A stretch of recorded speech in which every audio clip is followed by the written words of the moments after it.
Purihin natin ang Diyos. Purihin natin ang Diyos. Kabutihan niya ay hindi masusukat, kaya't magpuni ang lahat. Pag-ibig niya ay wagas, pag-asa natin at lakas. Pagpapala niya ay laging bumubuhos. Purihin natin ang Diyos.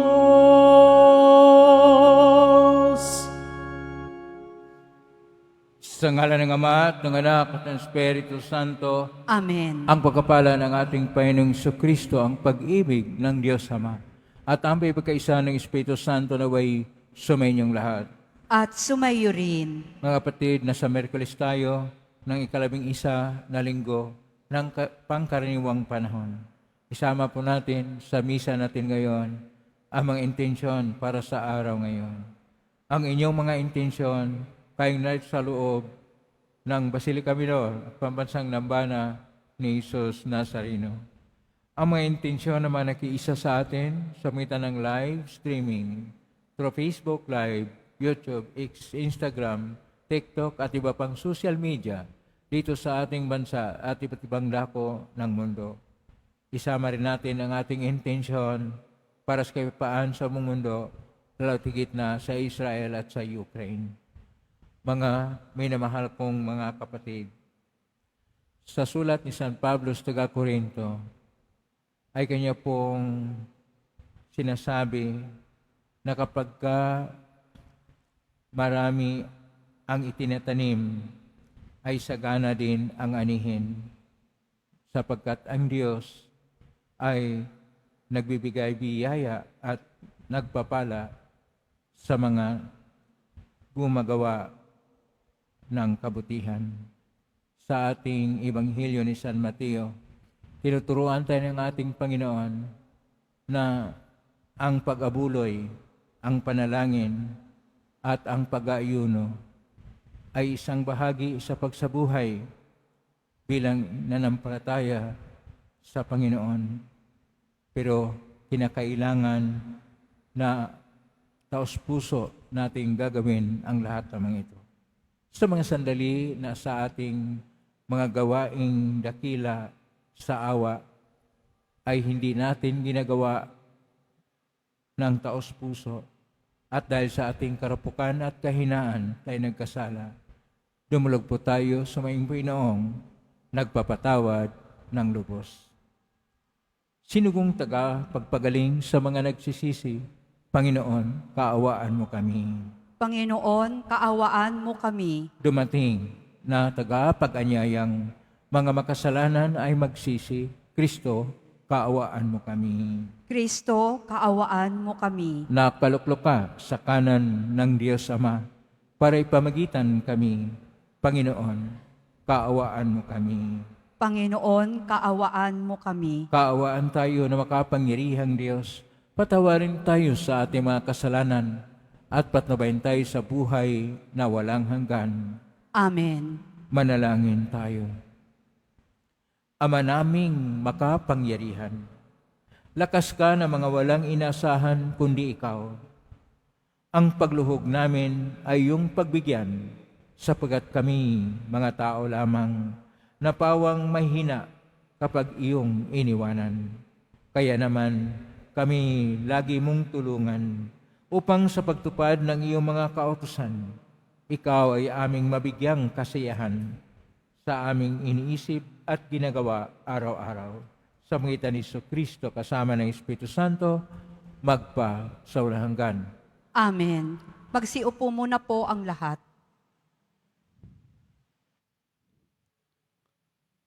Pagbasa mula sa ikalawang sulat ni Apostol San Pablo sa mga taga-Korinto.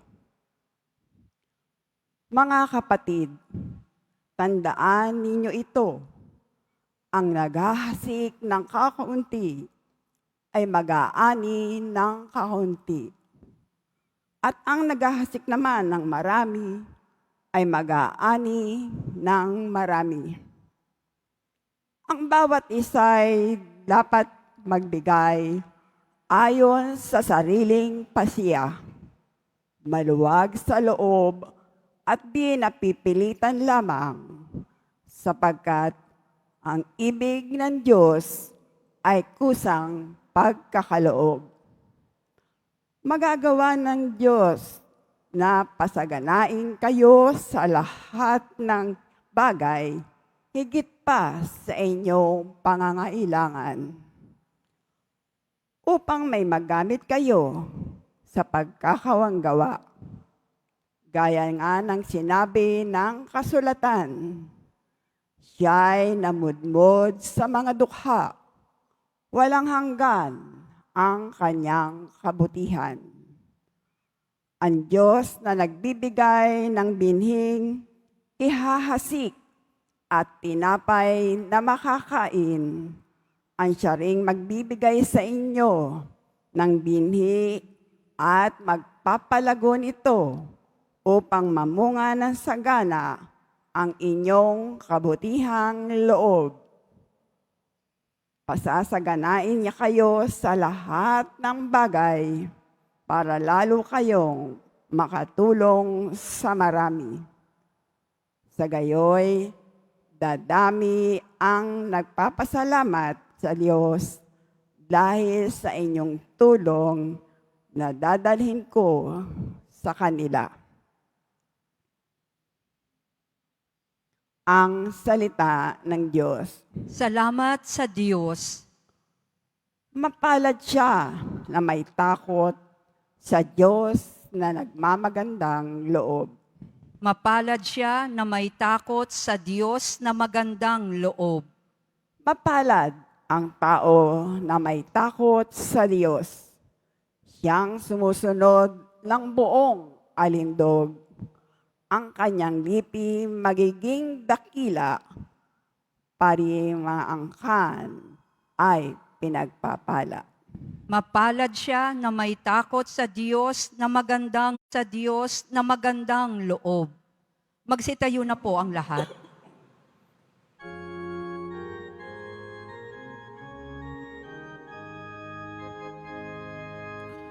Hallelujah, Hallelujah,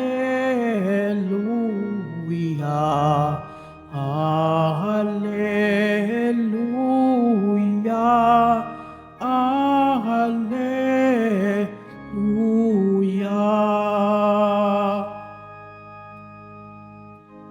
Ang sa akin nagmamahal,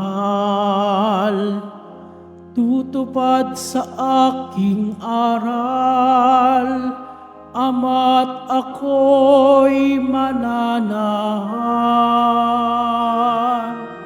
Hallelujah, Hallelujah, Hallelujah, Hallelujah.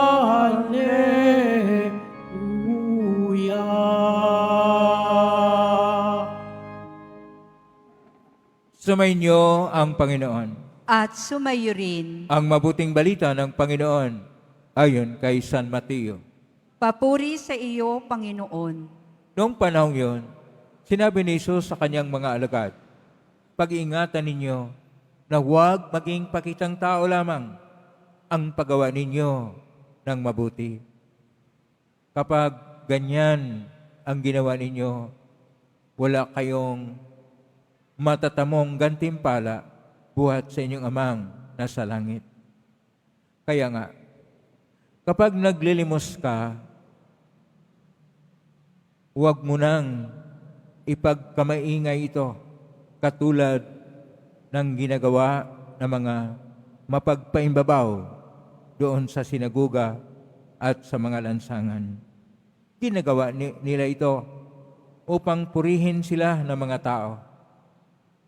Sinasabi ko sa inyo, tinanggap na nila ang kanilang gantimpala. Ngunit kung naglilimos ka, huwag mo nang ipaalam ito kahit sa iyong pinakamatalik na kaibigan upang malihim ang iyong paglilimos. At gagantihan ka ng iyong amang nakakikita ng kabutihang ginagawa mo ng lihim. At kapag nanalangin kayo, huwag kayong tumulad sa mga mapagpaimbabaw. Mahilig silang manalangin ng patayo sa mga sinaguga at sa mga panulukang daan upang makita ng mga tao. Sinasabi ko sa inyo, tinanggap na nila ang kanilang gantimpala. Ngunit kapag mananalangin ka, pumasok ka sa iyong silid at isara mo ang pinto. Saka ka manalangin sa iyong amang hindi mo nakikita at gagantihan ka na iyong amang nakakikita ng kabutihang ginagawa mo ng lihim. Kapag nag-aayuno kayo, huwag kayong magmukhang malungkot tulad ng mga mapagpaimbabaw. Hindi sila nag-aayos upang malaman ng mga tao na sila'y nag-aayuno. Sinasabi ko sa inyo, tinanggap na nila ang kanilang gantimpala. Kapag ikaw ay nag-aayuno, mag-ayos ka ng buhok at maghilamos upang huwag mapansin ng mga tao na nag-aayuno ka. Ang iyong amang hindi mo nakikita ay siya lamang makaalam nito. Siya na nakakita ng kabutihang ginagawa mo ng lihim ang gaganti sa iyo. Ang mabuting balita ng Panginoon. Pinupuri ka namin, Panginoong Hesu Kristo. Magsiupo muna ang lahat. Isang mapagpalang araw po sa inyong lahat. Purihin po natin ang ating Pong Hesus Nazareno. Nasa Miyerkules tayo ng ika-11 na linggo ng Panginoong panahon ngayong 18 ng Hunyo. At ang atin pong tema ngayon ay tungkol sa dakilang gawain ng awa o kabutihang loob. Ito yung tinatawag na works of mercy. At ito ay may dalawang paraan o antas. Antas na korporal o pangkaraniwan at yung antas na pang-espiritual. Ang antas ng paggawa ng mabuti o tinatawag na corporal works of mercy ay makita po natin sa aklat ni Tobit, Kapitulo 1, versikulo 16 hanggang 22. At ito po yung mga 7 na gawain na pakainin ang mga nagugutom, painumin ang mga nauhaw, bigyang damit ang mga hubad, at bigyang bahay ang mga walang matuluyan, at dalawin ang mga may sakit, at ang mga na nakukulong ay bigyan ng pansin, at ilibing ang mga namatay. Yung 7 na yon ay mula sa aklat ni Tobit. Ang espiritual naman na gawaing kabutihan na 7 din, ito ay nagmula sa katikismo ng Konsilyo ng Trento noong 1554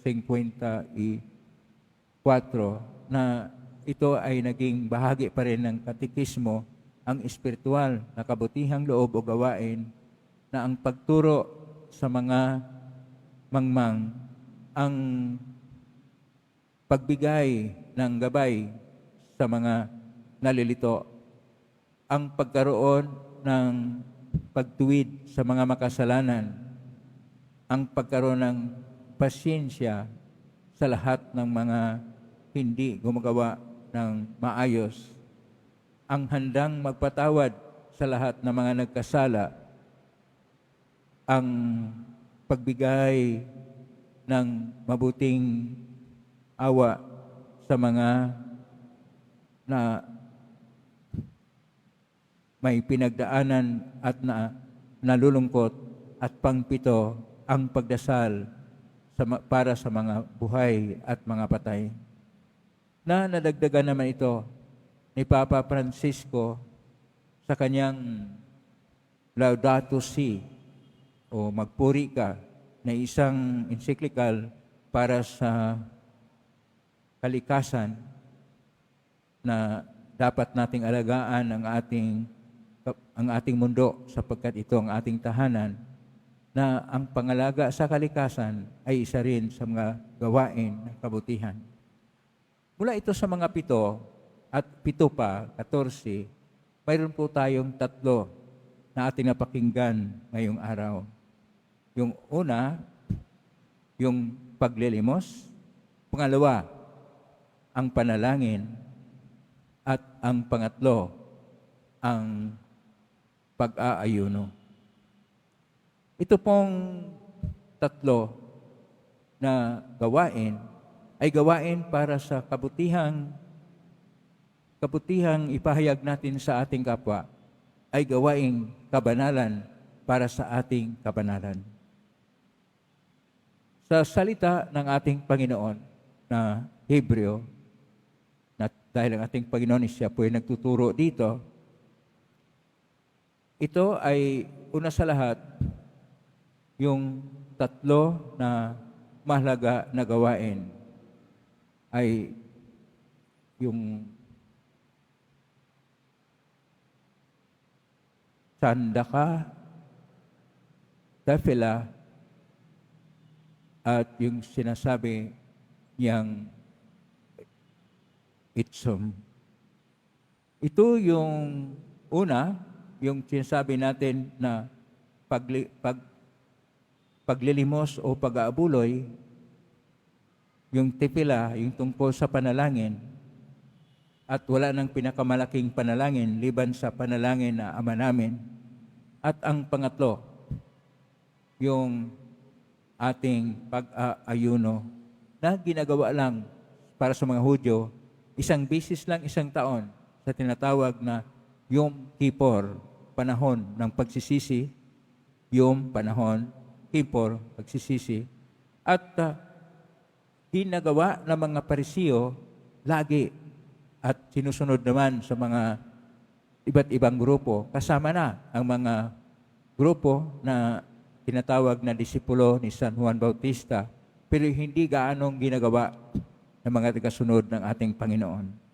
Pero itong tinatawag na pag-ayuno, sinasabi ng ating Panginoon ngayon, na at itong pagpanalangin at yung handang pagtulong sa kapwa ay huwag nating gamitin na pakitang tao o ang tawag diyan pangpugipuens, na tumutulong ka at makikita ng iba, paminsan i-broadcast pa, ipapahayag pa, ito ay para lang sa sarili. Hindi po ganyan ang tinuturo ng Panginoon. Ang tinuturo ng ating Panginoon, kung ikaw ay naglilimos, gawin mo na sikrito o lihim. Kung ikaw ay nanalangin, gawin mong sikrito. Doon ka sa loob ng kwarto mo at manalangin at malinilay ng masinsina at taimtim.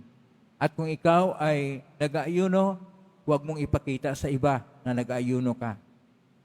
Dahil kailangan na mula sa puso, at ang ating pag-aayuno ay para sa pagpupuri at pagpupugay sa Diyos, hindi sa pagpupuring mangyari kapag nakikita ng tao na ito'y ating ginagawa.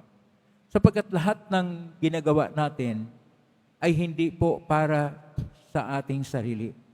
Ang atin pong dapat ginagawa ay para sa Diyos.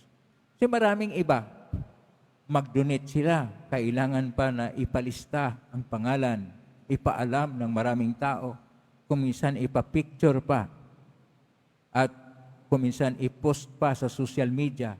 Yun ang gusto nila. Hindi po yan ang paraan ng Diyos. Ang paraan ng Diyos, gumagawa tayo ng mabuti sa lihim.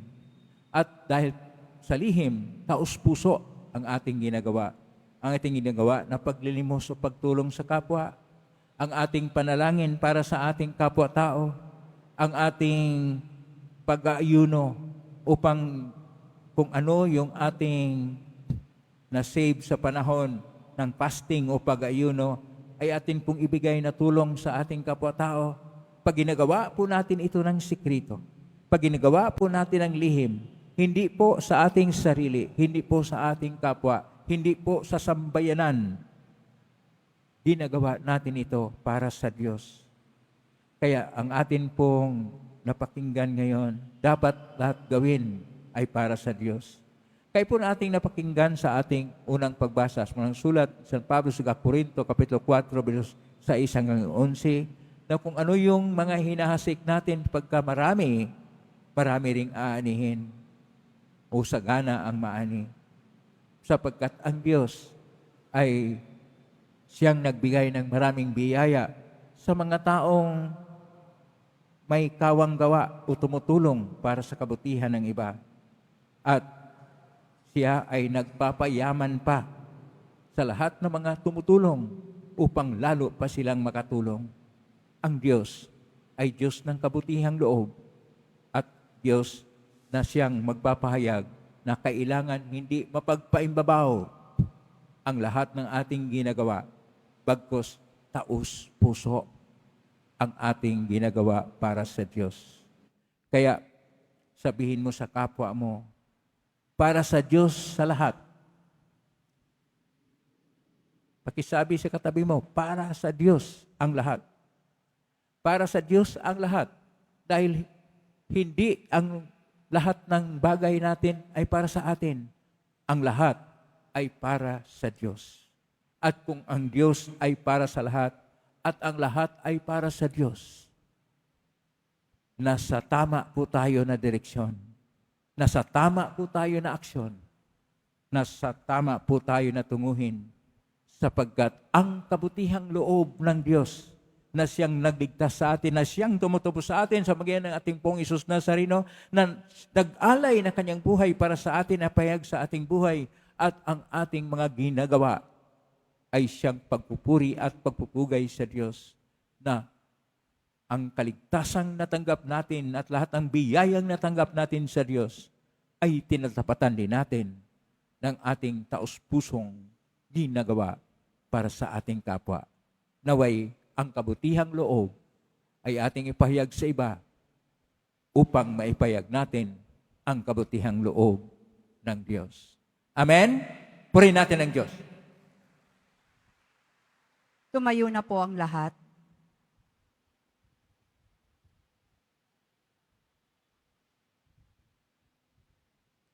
Minamahal ko mga kapatid, manahin tayo sa Diyos ng katotohanan at pag-ibig para sa mga biyaya ng katotohanan at katapatan sa simbahan at sandaigdigan. Ang atin pong itutugon, panatilihin mo kaming malinis sa iyong paningin, O Panginoon.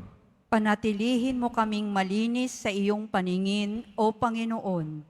Ang simbahan, naway isaloob ang gawain at misyon ng pagpapanibago upang malinaw na maunawaan ng lahat si Kristo. Manalangin tayo. Panatilihin mo kaming malinis sa iyong paningin, O Panginoon. Ang mga pari at mga relihiyoso, naway maging mga masigasig na tagapagpahayag ng Ebanghelyo sa pamamagitan ng pagsaksi sa kanilang sariling buhay. Manalangin tayo. Panatilihin mo kaming malinis sa iyong paningin, O Panginoon.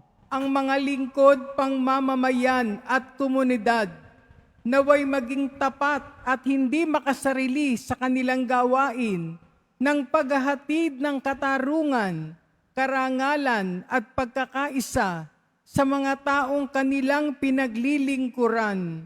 Manalangin tayo. Panatilihin mo kaming malinis sa iyong paningin, O Panginoon. Ang mga may sakit at mga nabibigatan sa buhay, naway makita ang di karaniwang pag-ibig at pagkalinga ng Diyos sa pamamagitan ng kanilang mga kapamilyang nag-aalala sa kanilang kapakanan. Manalangin tayo. Panatilihin mo kaming malinis sa iyong paningin, O Panginoon. Ang mga yumao, naway masiyahan sa walang hanggang kapayapaan ng Diyos. Manalangin tayo. Panatilihin mo kaming malinis sa iyong paningin, O Panginoon. Sa tahimik, idulog natin sa Panginoon ang ating mga sariling kahilingan.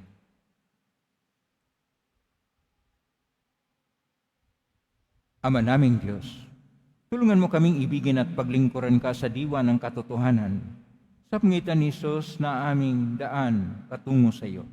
Hiling namin ito sa pangitan ni Kristong aming Panginoon. Amen. Magsiupo muna po ang lahat.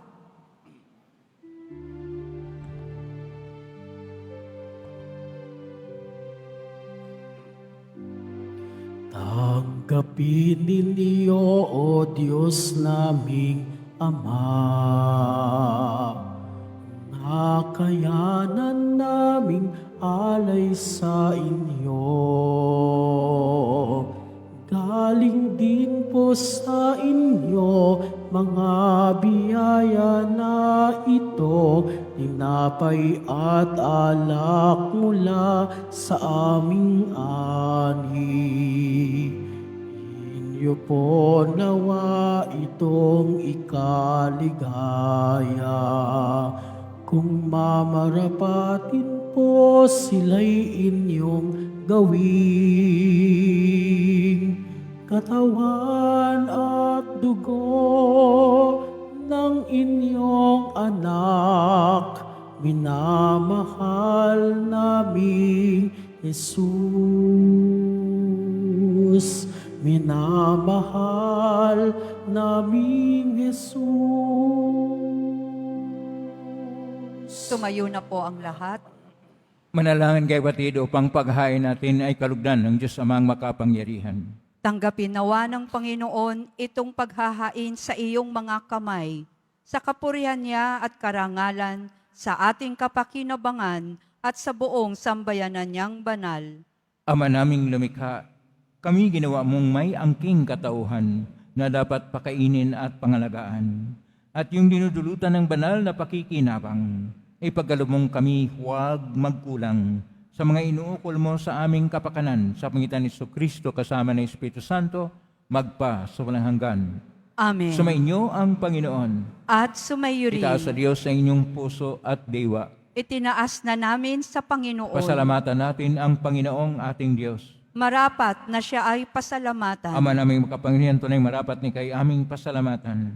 Sa iyong paglingap at ng loob ang tayong likamot pinangasiwa sa sansinukob. Sagad mong siya iwas ng lubos, siya pinagdusa mo sa kanyang pagtalikod. Sa iyong pagiliw, pinahintulot na makabalik siya sa pamagitan ni Kristo Jesus. Kay kaysa namang helsi siya awit ng papuri sa iyong pay sa kalangitan, kami nagbumini sa kadakilaan. Santo, Santo, Santo, Panginoong Diyos ng mga hukbo, napupuno ang langit at lupa ng kadakilaan mo, o sana sa kaitaasan, pinagpala ang naparirito sa ngalan ng Panginoon, o sana sa kaitaasan. Lumuhod po ang lahat. Ama naming banal, ikaw ang bukal ng tanang kabanalan. Kay sumitan yung Espiritu yung banal na makaloob na ito upang para sa aming maging katawan at dugo ng aming Panginoong Kristo. Bago niya pinagtisang ko sang loob na maging handog, hinawakan niya ang tinapay, pinasalamatan kanya, pinaghati-hati niya yon, iniabot sa kanyang malagad at sinabi, "Tanggapin ninyong lahat ito at kanin. Ito ang aking katawan na ihandog para sa inyo."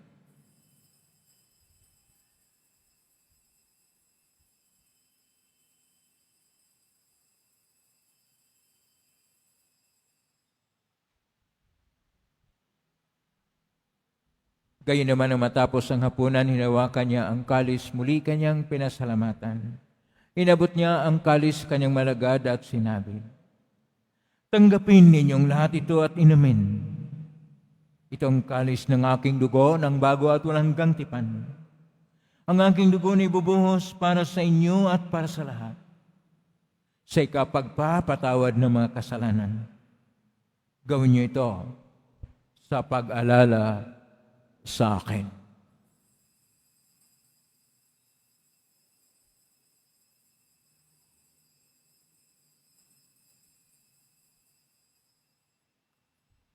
Tumayo na po ang lahat.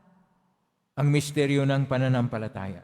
Si Kristo'y namatay, si Kristo'y nabuhay, si Kristo'y babalik sa wakas ng panahon. Ama, ginagawa namin ngayon ang pag-alala sa pagkamatay at muling pagkabuhay ng anak at naalay namin sa iyo ang tinapay na nagbibigay buhay at ang kalis na nagkakaloob ng kaligtasan.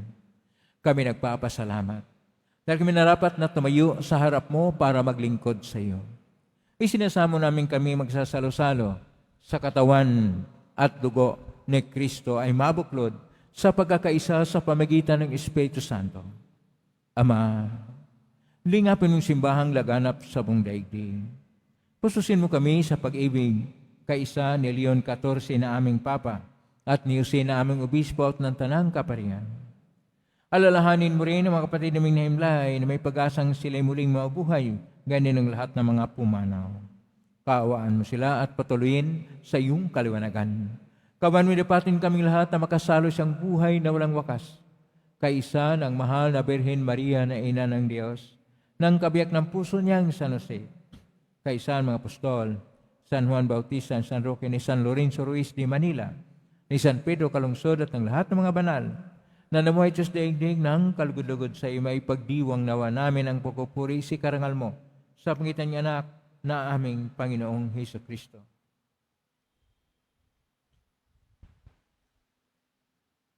Sa pamamagitan ni Kristo,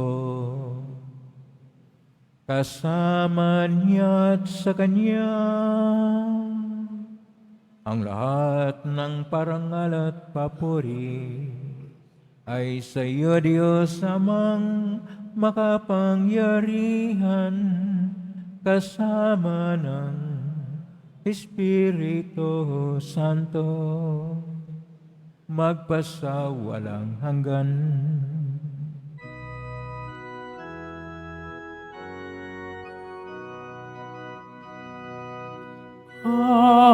Amen. Amen.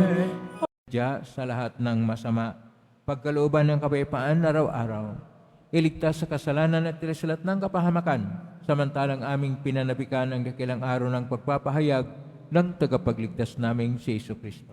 Sapagkat iyo ang kaharian at ang kapangyarihan at ang kapurihan magpakailanman. Amen. Panginoong Jesucristo, sinabi mo sa mga apostol, kapayapaan ang iniiwan ko sa inyo, ang aking kapayapaan na binibigay ko sa inyo.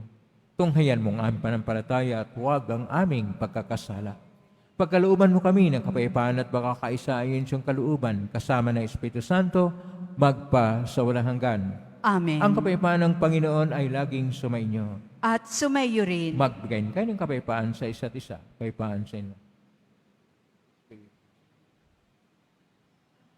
Kordero ng Diyos na nag-aalis ng mga kasalanan ng sanlibutan, maawa ka sa amin. Kordero ng Diyos na nag-aalis ng mga kasalanan ng sanlibutan, maawa ka sa amin. Kordero ng Diyos na nag-aalis ng mga kasalanan ng sanlibutan, ipagkaloob mo sa amin ang kapayapaan. Lumuhod po ang lahat. Ito ang kordero ng Diyos. Ito ang nag-aalis na makasalanan ng sanlibutan. Mapalad ang mga inaanyayahan sa piging ng kordero. Panginoon, hindi ako karapat-dapat na magpatuloy sa iyo, ngunit sa isang salita mo lamang ay gagaling na ako. Ipagsangat.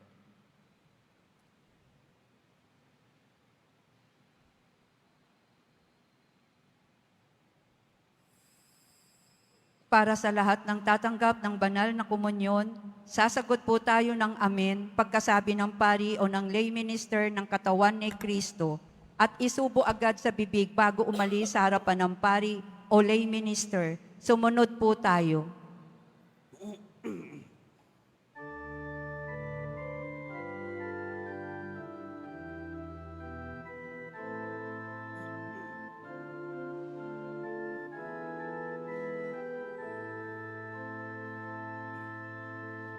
Halik kayong mga napapagal,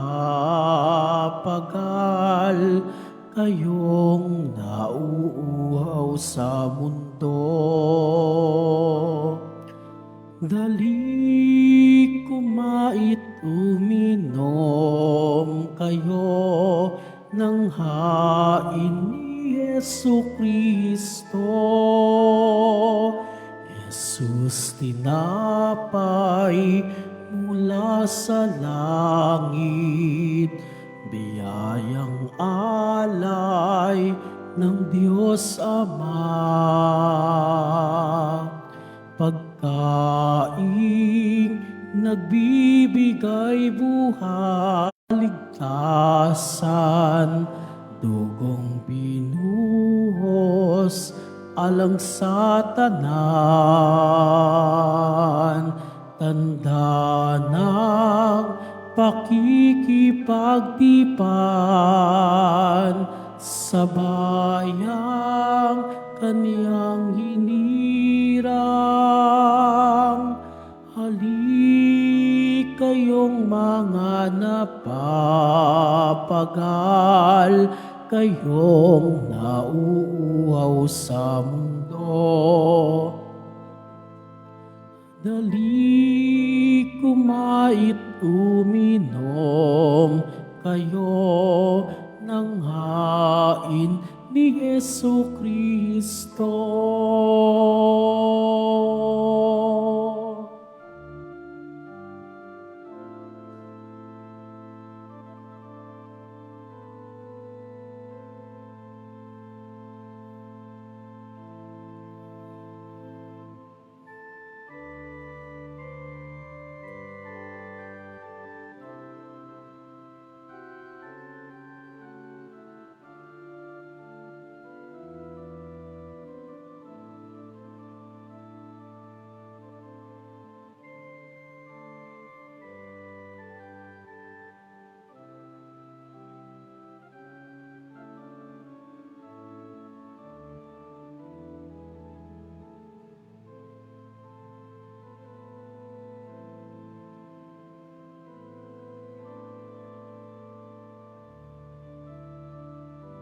Mga kadeboto, mabibili pa rin po sa ating parish office ang Nazareno Images at Nazareno Novena and Prayer Booklet in English or Tagalog. Sa darating na June 21, 2025, Sabado, magkakaroon po tayo ng binyagang bayan para sa mga batang 0 to 7 years old, handog sa kapistahan ng kapanganakan ni San Juan Bautista. Sa mga nagnanais, maaari kayong pumunta sa parish office ng parokya na matatagpuan sa ground floor ng Cardinal Sin Building mula 8 ng umaga hanggang 5 ng hapon. Para sa mga katanungan at detalye, maaari kayong mag-message o pumunta sa FB page ng parokya. Ang huling pagpapatala o pagpapalista ay sa June 18, 2025, Miyerkules.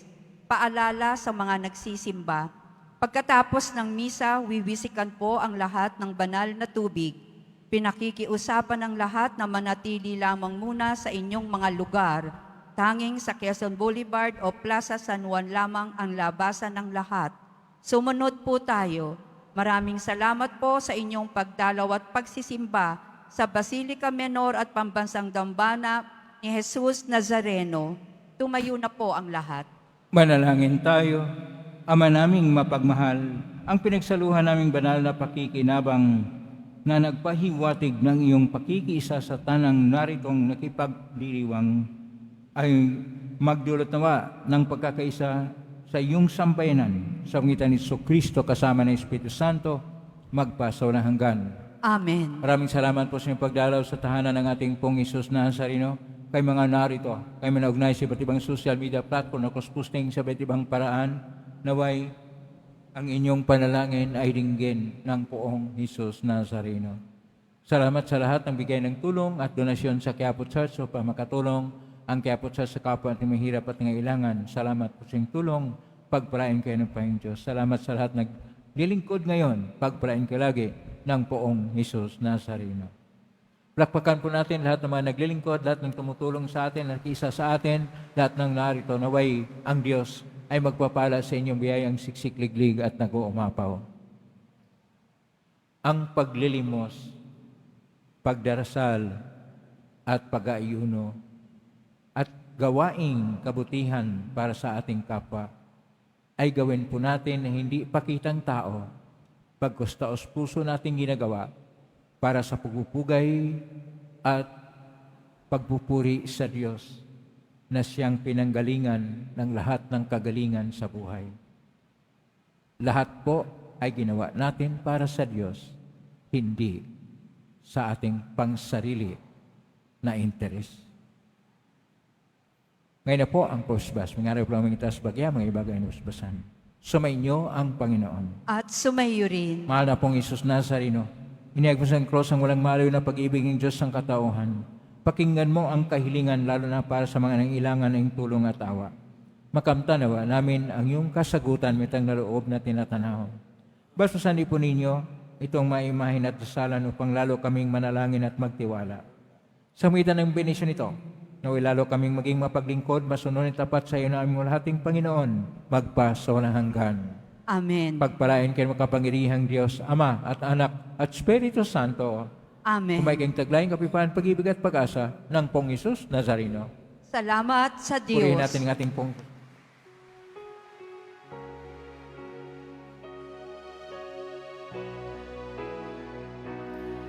Nuestro Padre Jesus Nazareno, sinasamba ka namin,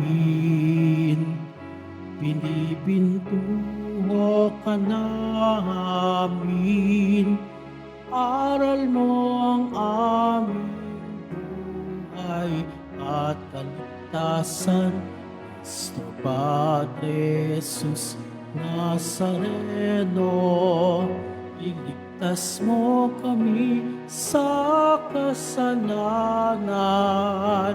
Ang krus mong pinamatayan ay sagisag ng aming kaligtasan.